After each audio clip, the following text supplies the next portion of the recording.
Welcome to your new Jennie Sealy Hospital. I'm Program Manager Jake Wolf. In 2016, this $438 million 13-floor facility will open its doors, complementing the patient care and support services currently located in John Sealy Hospital. The unique design of this hospital bridges architecture and technology to elevate patient care and health sciences education. As you can see, the exterior is beautifully designed, with curved walls in patient rooms to maximize Gulf views, provide more privacy, and promote healing. While the outside is beautiful, the really impressive stuff is going on inside. We have a few VIP tour guides waiting, so let's take a look. We're here on the second floor with a special guest tour guide, UTMB President Dr. David Callender.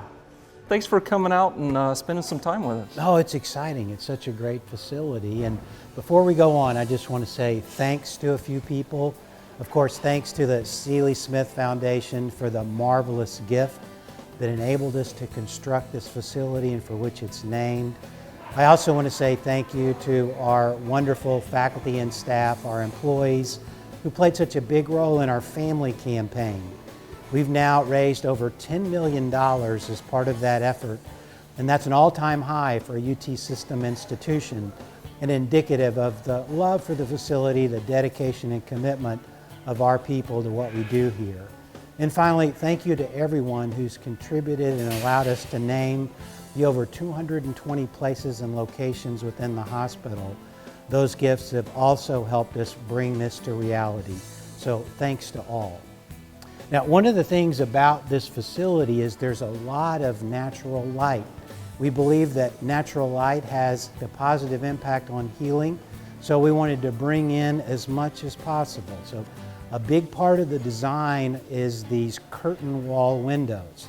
The windows were actually designed and engineered to hold out and filter the damaging UV rays. So I won't be able to come for a suntan, but I'll be able to absorb lots of natural light. Absolutely. Perfect, that's the way we want it. Also, the building is designed to be very resilient. What I mean by that is you can put up with a high volume of traffic, and it's also easy to clean. Cleanliness is very important. So a lot of tile and terrazzo surfaces, things that are easy to maintain.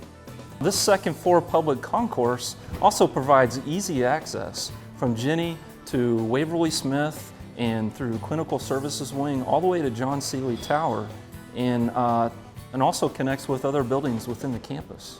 That's great. That's what we want. Nice spaces for our patients to move around with everything connected.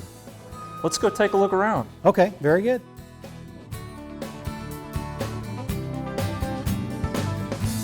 Well, we're so pleased to have spaces for patients and families to rest and reflect really throughout this facility, but especially pleased with this. It will be the meditation room made possible by a philanthropic gift as a special place for patients and families to come and get away, to think and reflect and rest a bit. We think that's very important, and again, part of the overall design to meet all of our patients' needs and their families' needs.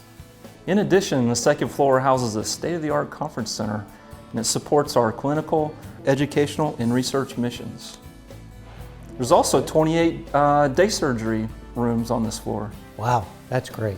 You want to go take a look? Yeah, let's go see.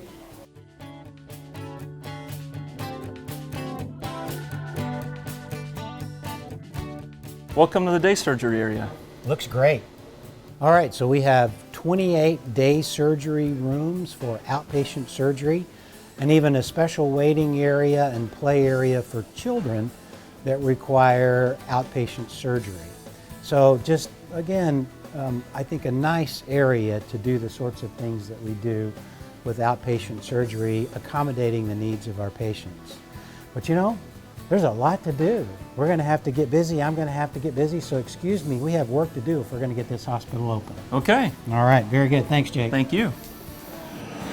Welcome to the fourth floor, where our 20 state-of-the-art operating rooms are located. Joining us is Dr. Tyler, chairman of this Department of Surgery and Deb McGrew, our Vice President and Chief Operating Officer. Among the 20 ORs is an interoperative MRI and a hybrid OR. Okay, let's go take a look at one of the hybrid suites.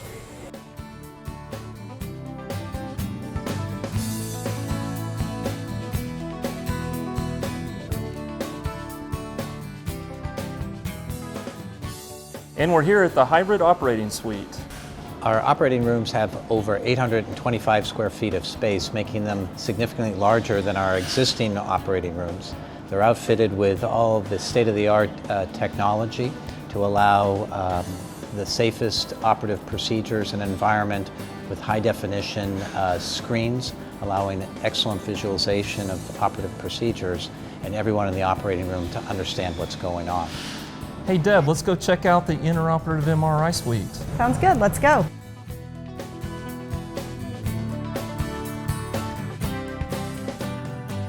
Here to explain the IntraOperative MRI Suite is Dr. Joel Patterson. Dr. Patterson is our Chief of Neurosurgery with extensive experience in the treatment of brain and spinal cord disorders. We're very excited about the intraoperative MRI suite. You're going to have to use your imagination, but this half of the room is going to be the operating room, and the far end of the room is going to be where the magnet is. There are going to be retractable doors halfway between, and patients will get their operations in this half of the room, and when we're ready to do the intraoperative MRI, they'll be put on a gantry in a sterile technique and be slid into the magnet. This technology has the potential to impact the care of many patients who undergo brain and spinal cord operations. The idea is that it will allow us to evaluate the extent of resection intraoperatively so that we can go back if necessary and avoid second and third operations on some of these patients.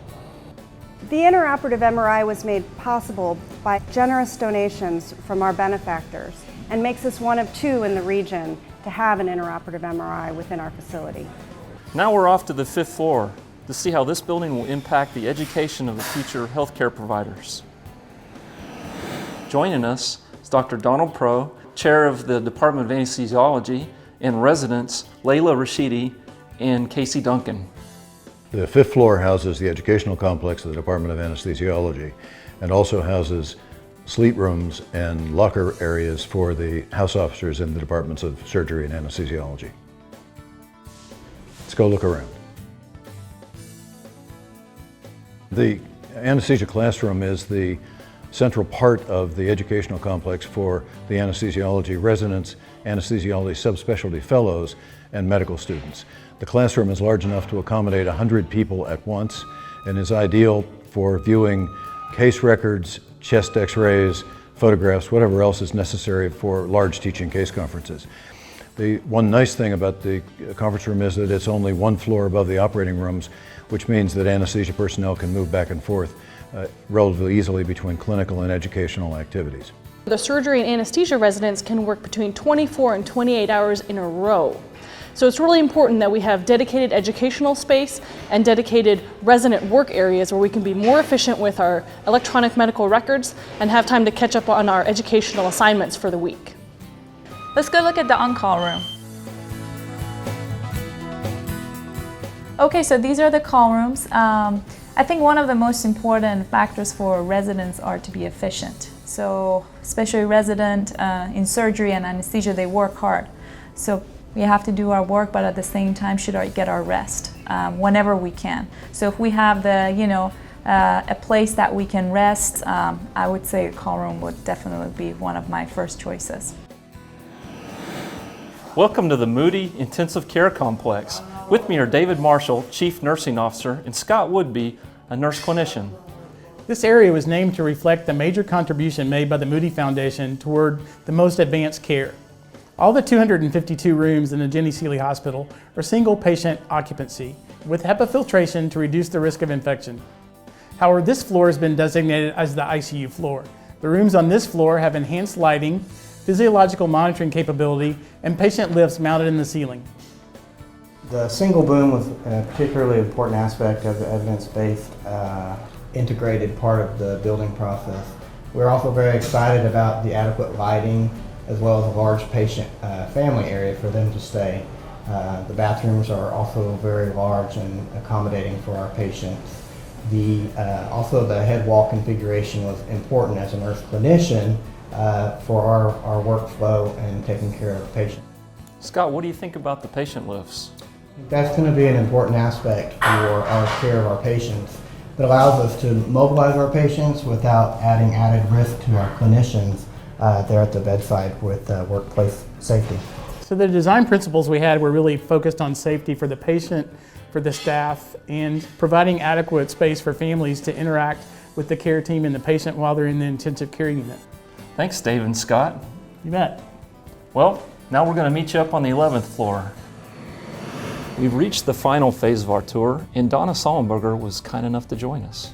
Well, hi Jake, and hi to all of you who've been on the tour so far. I know you've seen some really great places in our new hospital. You know, Jake, on the 11th floor we have 64 patient rooms, and they're much like the rooms that you've already been seeing.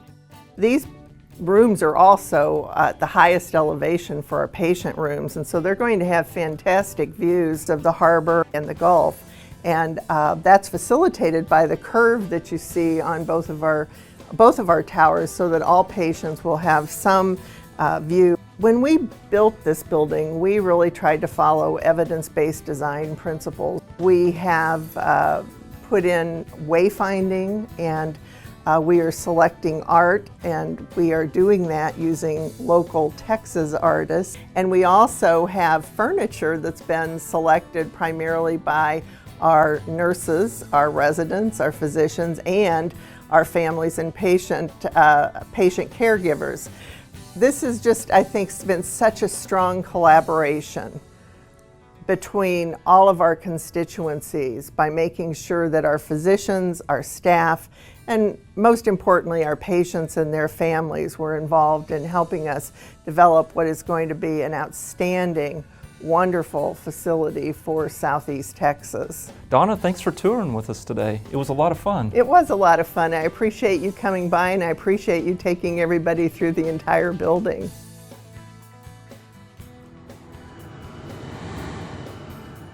We could not have made it this far without support from our friends.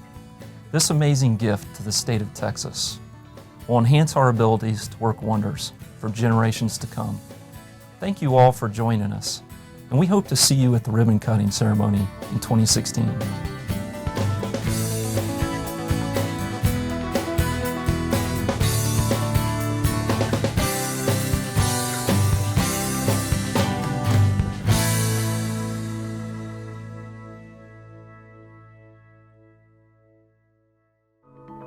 UTMB Health, working together to work wonders.